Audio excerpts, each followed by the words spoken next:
C'est la suite de Média en scène ici au studio 104 de la Maison de la Radio et de la Musique de Radio France. On a vécu ici un épisode jeune assez intense sur les relations entre jeunes et médias, et une des préoccupations majeures dans les sujets d'actualité visés par les jeunes, c'est évidemment le climat, pas que, mais le climat en fait partie.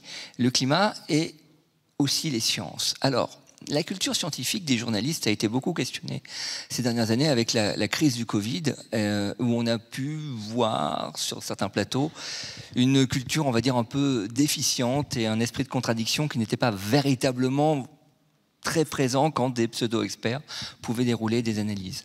Évidemment, tous les journalistes ne peuvent pas être des astrophysiciens éclairés, mais la culture du raisonnement scientifique est quelque chose de très important. D'où cette table ronde sur climat, Covid, énergie, journaliste scientifique ou scientifique journaliste, la question de la formation. Alors, pour en parler aujourd'hui, nous avons Walter Bouvet qui est ici à ma gauche. Walter Bouvet qui est cofondateur de l'Open Land, qu'il nous présentera dans un instant. Tanguy Descamps qui vient de coordonner un ouvrage publié chez Actes Sud qui s'appelle Basculons et qui est une trentaine de portraits de jeunes qui s'engagent évidemment dans le climat, dans la défense de l'environnement et pas que sur une autre façon de vivre aujourd'hui, comment on doit repenser sa vie. Et puis ici même en duplex, Mitali Mercalchi, nouvelle directrice de l'Institut Reuters des études du journalisme. Je disais donc, le Covid a re-questionné la question de la culture scientifique des journalistes. Walter, c'était pas un phénomène tellement nouveau. Il existe, alors là c'était sur le plan de la santé, mais il existait déjà sur le plan du climat, qui est une question qui vous intéresse plus particulièrement. C'est vrai que, déjà bonjour. Bonjour Walter. Et ravi d'être avec vous.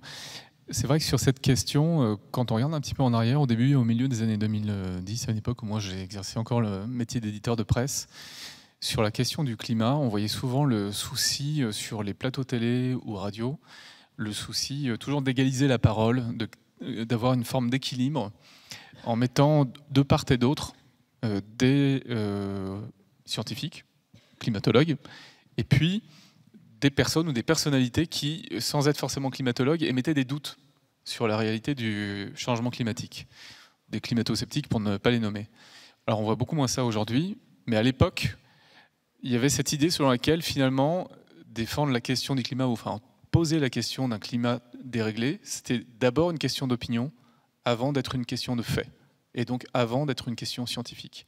Ce qui fait que des gens bardés de diplômes se retrouver sur un plateau, télé ou radio, sans forcément d'ailleurs avoir les codes de l'expression médiatique, face à des individus qui, eux, les avaient parce que c'est aussi comme ça qu'ils percent dans la société, ces personnes qui recherchent la lumière tout en développant des propos qui sont totalement à côté de la plaque. Mais eux avaient les codes médiatiques. Et quelque part, les sachants se retrouvaient complètement mis à mal par des non-sachants, parce que la force de ces non-sachants, c'était la force de tenir tête sur un plateau. Vous voyez ce que je veux dire? Et donc, on ne donnait plus l'avantage au fond, mais l'avantage à la forme. Je pense que c'est un peu ce qu'on a trouvé pendant le Covid avec Didier Raoult ou d'autres. Et donc, c'est quelque chose qui est là, en fait, qui est un peu lancinant dans notre culture à tous, que ce soit médiatique ou dans d'autres enceintes de la société. L'enjeu, c'est...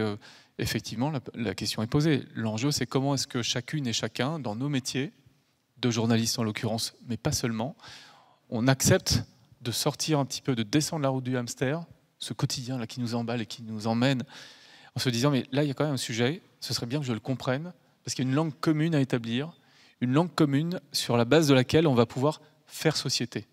Aujourd'hui, cette langue commune, malheureusement, elle est très chamboulée par plein d'infos nouvelles, sur le climat, mais aussi sur la biodiversité, par exemple. On a tous besoin, et je m'inclus là-dedans, évidemment, on a tous besoin de faire pause pour se former et établir cette langue commune. Et là, ça demande évidemment du temps. Vous parliez d'un chantier titanesque.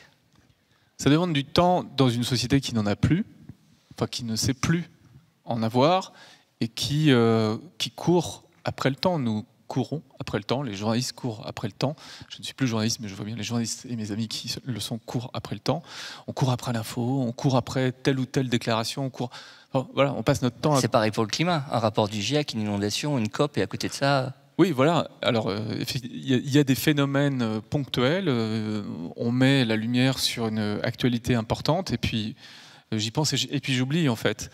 Alors, je trouve quand même ça, pour être positif, sur les plateaux télé, radio, dans le monde des médias en général, cette année 2022, je trouve, a été une année de grands changements, avec une prise de conscience, des changements de pratiques professionnelles, des antennes qui se structurent autour de ces sujets beaucoup mieux qu'avant. Et moi, j'ai envie de vous dire merci aussi, parce que ça fait vraiment avancer le débat et les changements. Donc j'ai envie de plutôt encourager ce changement qui est enfin là, après avoir été attendu pendant des années. Mais c'est vrai que le sujet est titanesque. On doit tous, désolé, mais retourner à l'école, les unes et les autres, parce que ce qu'on a affronté sur les sujets de climat et de biodiversité, bon, la science nous parle quand même de la 6e grande extinction des espèces. Si je peux juste rappeler que la dernière fois qu'on en a eu une, c'était il y a 65 millions d'années, et ça fait un peu mal. Retourner à l'école pour apprendre... Qu'est-ce qu'il faut apprendre ? Qu'est-ce qu'il faut apprendre ? Beaucoup de choses passionnantes. Il faut apprendre pourquoi le climat se dérègle, pourquoi nous sommes complètement addicts, drogués aux énergies fossiles, le gaz, le pétrole, le charbon, d'où ça vient, mais comment ça structure aussi de manière très positive aujourd'hui. Et c'est ça qui est problématique, nos sociétés. C'est-à-dire comment on a accédé à des soins, comment on a accédé à l'école, comment on a accédé à l'info en temps réel, comment on a accédé au réseau numérique, comment on a accédé à un certain confort de vie, en tout cas pour ceux qui peuvent en avoir. Tout ça, c'est parce qu'on vit dans un monde qui est facilité par cet accès aux énergies fossiles. Notre défi, ce que dit la science, c'est qu'aujourd'hui, 80% de notre économie tourne aux fossiles et qu'en 2050, ça doit être proche de zéro. Donc la question, c'est comment on fait pour se passer de ça et pour rester dans des pays, dans des démocraties, des économies qui continuent à tourner, à offrir un emploi, à offrir un projet de vie aux jeunes, aux moins jeunes. C'est ça le défi. Il est titanesque. Pour faciliter la transition avec Tanguy, donc c'est presque un process de bascule que vous initiez.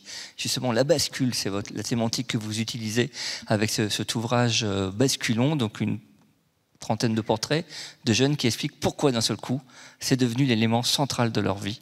Cette cause-là, cette question-là. Et vous-même, d'ailleurs, vous introduisez en disant que vous ne représentez pas la jeunesse française. Vous êtes pour la plupart issus de classes moyennes ou même classes aisées avec un niveau d'études supérieures. Mais c'est justement votre responsabilité d'aller infuser et d'avoir un impact sur l'ensemble de la société à partir de ce livre. C'est un peu ça l'intention. Oui, tout à fait. C'est tout à fait ça. Déjà, bonjour et ravi d'être là également. L'intention du livre, c'est effectivement de montrer qu'il y a une partie de la jeunesse et des moins jeunes également qui ont basculé en ayant pris conscience de différentes choses dont Walter vient de parler. Ces différentes choses, c'est le changement climatique, la question de l'extinction des espèces, la question aussi de la raréfaction des ressources, ce qu'on appelle de manière générale les limites planétaires qui ont été mises au point par un institut à Stockholm. Et donc, cette prise de conscience... Moi, je fais partie des jeunes qui ont basculé grâce à des conférences sur YouTube. Et il y a des millions de vues sur certaines de ces conférences sur YouTube. Et c'est grâce à ça que petit à petit, on prend conscience. Et en fait, ces conférences, elles nous parlent de sujets qui sont à la base du fonctionnement de nos sociétés. C'est-à-dire que les lois de la physique, les lois de la biologie, même si on continue à les découvrir, eh bien, parfois on arrive à un niveau de connaissance scientifique qui nous permet de dire « ça, c'est un fait et ce n'est pas une opinion ». Et donc, ça devrait être présenté comme postulat à tout le monde. Et donc, nous, ce qu'on essaye de faire avec ce livre, c'est de montrer qu'une fois qu'on a pris conscience de ça, on peut aussi s'en servir pour en faire un moteur d'engagement et d'engagement collectif, la plupart du temps. Alors, on parle de formation. Il y a les politiques de formation traditionnelles telles qu'on les connaît, avec des cursus, des masters. Vous, la formation telle que vous l'entendez, c'est plus... infusé, c'est le bouche à oreille, c'est des prises de conscience, c'est des collectifs, c'est de l'action. Oui, tout à fait. Alors moi je pense qu'il faut qu'il y ait des deux, c'est-à-dire qu'il faut à la fois qu'il y ait des refontes structurelles. Nous par exemple, on est beaucoup préoccupés par les questions de formation dans les lycées et l'enseignement supérieur. Et il y a la question aujourd'hui de comment est-ce qu'on fait en sorte qu'à la base de tous les programmes, qu'on veuille devenir journaliste ou juriste ou artisan, eh bien il y ait cette connaissance basique des faits scientifiques. Souvent, on reproche à ceux qui font des sciences humaines de ne pas être assez bons en sciences physiques et sciences biologiques, et vice-versa aux personnes qui sont ingénieurs ou dans les sciences entre guillemets dures, de ne pas avoir assez de connaissances de la sociologie et de la politique. Et donc en fait, ce dont on a besoin aujourd'hui sur cette refonte systémique, c'est d'avoir plus de transversalité et de voir comment en fait une sécheresse, elle va avoir un impact sur l'économie, et comment l'organisation d'une entreprise, elle va avoir un impact potentiellement sur la disponibilité de la ressource en eau. Et donc ça, c'est pour la partie structurelle. Et après, bien sûr que ça vient affuser de manière locale dans des initiatives qui sont prises par des citoyens. Mais là où je voudrais rejoindre le point de Walter, c'est qu'aujourd'hui, on manque parfois de temps pour se former. Et donc c'est vraiment ce temps-là qu'il faut réussir à dégager pour se former, pour bien comprendre le problème. Je crois que c'est Jean-Marc Jancovici qui dit, bon, si vous voulez bien comprendre la question du changement climatique, et pas seulement de manière superficielle, c'est bien de prendre 15-20 heures quand même. Et donc comment est-ce qu'aujourd'hui, ces 15-20 heures, on essaye de les mettre au cœur du quotidien de tout le monde, et que qu'on bosse en entreprise, en administration ou ailleurs, on puisse avoir accès à cette formation. Et je pense que là, les médias traditionnels ont clairement leur rôle à jouer. On pourrait imaginer des conférences super ludiques diffusées à la télévision ou à la radio.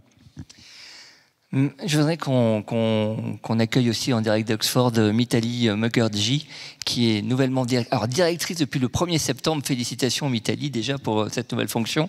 On parle beaucoup de journalisme, de journalistes scientifiques, c'est-à-dire de journalistes qui s'intéressent aux sciences, ou de scientifiques qui deviennent journalistes. Mais finalement, la formation scientifique des journalistes n'est pas encore énormément développé. Et j'ai cru savoir que c'était une de vos préoccupations à votre nouvelle fonction de directrice, Mitali.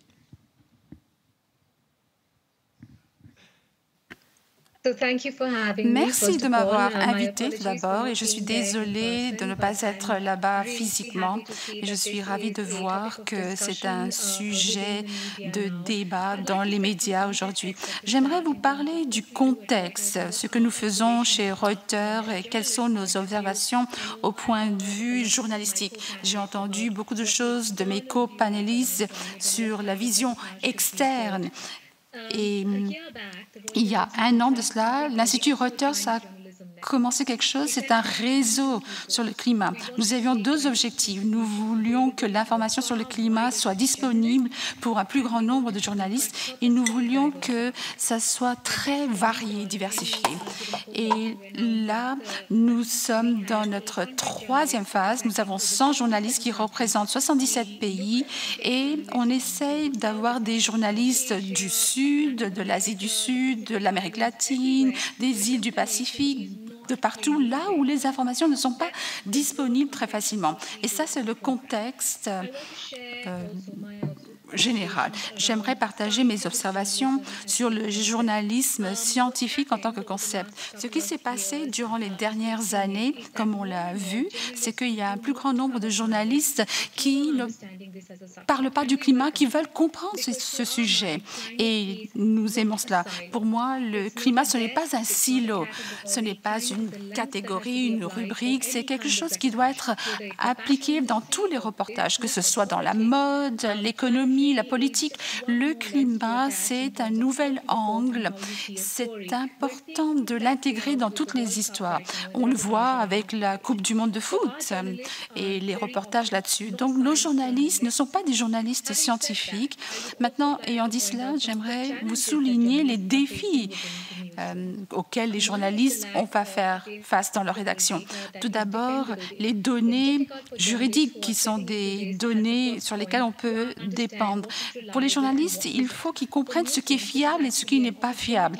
Et ça, c'est une opportunité pour qu'on puisse fournir des données sur le climat beaucoup plus spécifiques pour qu'on puisse comprendre vraiment le contexte de ce qu'on parle. Deuxièmement, c'est le rôle des reporters scientifiques. Pour un long moment, le climat était lié à la science et je pense que cela ne devrait pas être le cas.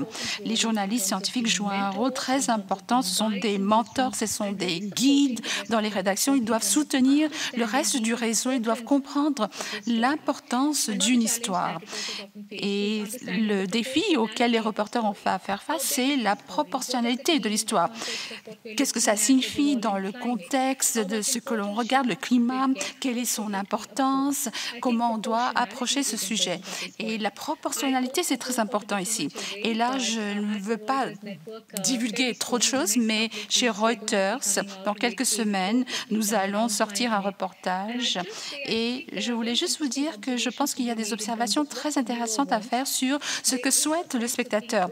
Il y a un sens qu'il y a beaucoup de mauvaises nouvelles et les spectateurs voudraient voir de bonnes nouvelles dans le reportage sur le climat. Et l'autre point, c'est d'associer les crises et les reportages sur le climat. Et ça, c'est une autre étape. Surtout les journalistes dans le Sud, ils envoient des histoires sur le climat lorsqu'il y a un ouragan ou lorsqu'il y a des inondations. Et il faut comprendre que le climat, aujourd'hui, c'est une histoire qui doit être intégrée dans toutes les parties de nos reportages. Et là, je vais poser pour pouvoir entendre mes co-panélistes, mais je suis prêt à partager les autres observations que nous avons également. Un mot, s'il vous plaît, Mitali, est plus court. Vous venez de New Delhi, vous avez grandi en Inde. Les journalistes indiens sont-ils sensibilisés à cette question du climat ?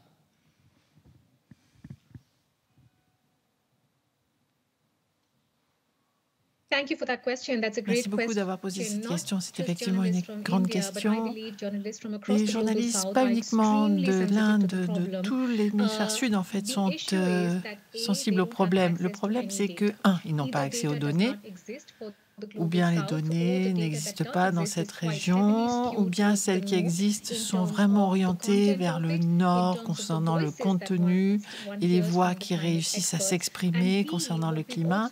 Et B, on a également observé que ce besoin d'en apprendre plus sur le climat est plus ressenti chez les journalistes indépendants. Ce qu'il faut, c'est que l'on intègre la conversation dans les rédactions pour que ce soit important pour toute la rédaction de parler du climat et de faire rentrer dans les reportages beaucoup plus de diversité. Par exemple, au Pakistan, c'est complètement différent parce qu'ils n'ont pas beaucoup d'expérience sur la raison pour laquelle les inondations se sont produites, qui les a provoquées, quelles seraient les solutions, par rapport à quelqu'un qui serait dans un continent totalement différent et qui essaierait d'analyser la situation. Eux, ils sont quand même sur place. Donc, forcément, il y a de la sensibilisation au climat dans les rédactions, mais pas qu'ici, partout dans toutes les rédactions du monde, et la disponibilité des données est importante. Il faudrait qu'elles viennent dans un cadre beaucoup plus contextuel. Merci Mitali. Je rebondis sur deux choses. Le premier, c'est le climat doit être le sujet et non pas un sujet. Mais dans le climat, Walter, il y a aussi beaucoup de sous-groupes. Oui, je ne sais pas si on peut appeler ça sous-groupe. Enfin, façon de parler. En tout cas, comme tout ça est systémique, hein, je sais que ce mot fait peur. En tout cas, voilà, il y a plusieurs facettes à ce sujet. On parle de climat, on parle du vivant. Le vivant, c'est la biodiversité, c'est les arbres, les animaux, c'est ce qui se passe dans les sols, dont on a besoin pour vivre. On a dans le corps probablement 10 fois plus de bactéries que de cellules humaines et encore plus de virus. Donc la vie sous toutes ses formes fait partie de notre quotidien. Nous n'en avons la plupart du temps pas conscience. Ça, c'est un fait scientifique. Comprendre qu'il y a toute une mosaïque de sujets, le climat, la biodiversité, on le disait tout à l'heure, la question de l'eau, la question des ressources, l'accès aux ressources quand on veut parler de la voiture électrique par exemple. Est-ce qu'on aura assez de lithium? Exploité dans quelles conditions? Par qui? Sur quels chemins commerciaux? Ça vient télescoper toutes les facettes de notre vie aujourd'hui. Donc il faut avoir une vision grand large, et c'est ça qui est compliqué. Et c'est vrai dans le champ médiatique, c'est vrai dans les autres champs de la vie. En fait, vous, votre réflexion, pardon Walter, votre réflexion englobe tout. C'est pas seulement les journalistes, mais c'est aussi, en fait, tout déconstruire et à partir de soi-même, de ces... Tout à fait. Tout déconstruire pour mieux reconstruire. Oui. Et il y a de formidables histoires à raconter, donc qui sont une source à la fois d'information et qui est une source infinie pour les journalistes et pour les antennes. Et même si, je rejoins ce qui était dit à l'instant sur les bonnes nouvelles, même si tout ça présente parfois un caractère écrasant et anxiogène, c'est vrai. Une fois qu'on a compris ce qu'il se passait et qu'on peut identifier des chemins, des voies, parce qu'on regarde les choses différemment, on voit des gens qui sont en action, qui agissent, qui ont des débuts de solutions. Personne n'a la solution globale à ce qui est en train de nous arriver. Mais il y a des voies qui s'ouvrent. Et alors là, on va pouvoir se concentrer aussi sur ces voix, les mettre davantage en lumière, donner du courage à ceux qui veulent rejoindre ces voix-là, et avoir à l'antenne quelque chose de plus balancé, peut-être de moins anxiogène. Les sujets sont là, on ne va pas mettre la poussière sous le tapis, mais on a aussi une voix qui est une voix, j'ose prononcer le terme, qui est une voix d'espoir, voilà, dans lequel on va mobiliser la société, donner de l'énergie, des idées, des nouveaux métiers, des nouvelles boîtes à créer, peut-être des nouveaux médias à créer aussi. Enfin, voilà, il y a plein de choses à faire. L'espoir lucide, j'allais dire, et même presque ludique parfois, c'est ce qu'on retrouve dans Basculons, Tanguy. Et pour revenir sur ce que disait Mitali tout à l'heure, l'information fiable. L'information fiable, on devrait déjà la connaître en fait. On ne devrait pas perdre de temps à débattre autour d'un fait alors qu'il est connu et que ça fait encore des positions de débat. C'est un peu ce que regrette finalement cette génération que vous avez interrogée, et c'est ce que reproche un peu à la planète média aujourd'hui.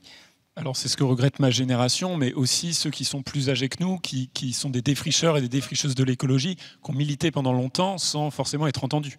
Donc je ne voudrais pas la faire de fracture intergénérationnelle. Il y a aussi des personnes plus âgées qui déplorent ça. Et on sait aujourd'hui qu'il y a des grands groupes par le passé qui ont vraiment poussé à ce que l'information telle qu'on la connaissait ne soit pas donnée. Il y a un super livre là-dessus qui s'appelle « Perdre la Terre » de Nathaniel Rich, qui est un journaliste au New York Times et qui dit comment dans les années 80, alors qu'on savait qu'il y avait un changement climatique, cette information-là n'a pas été déployée parce qu'il y avait des intérêts bien particuliers.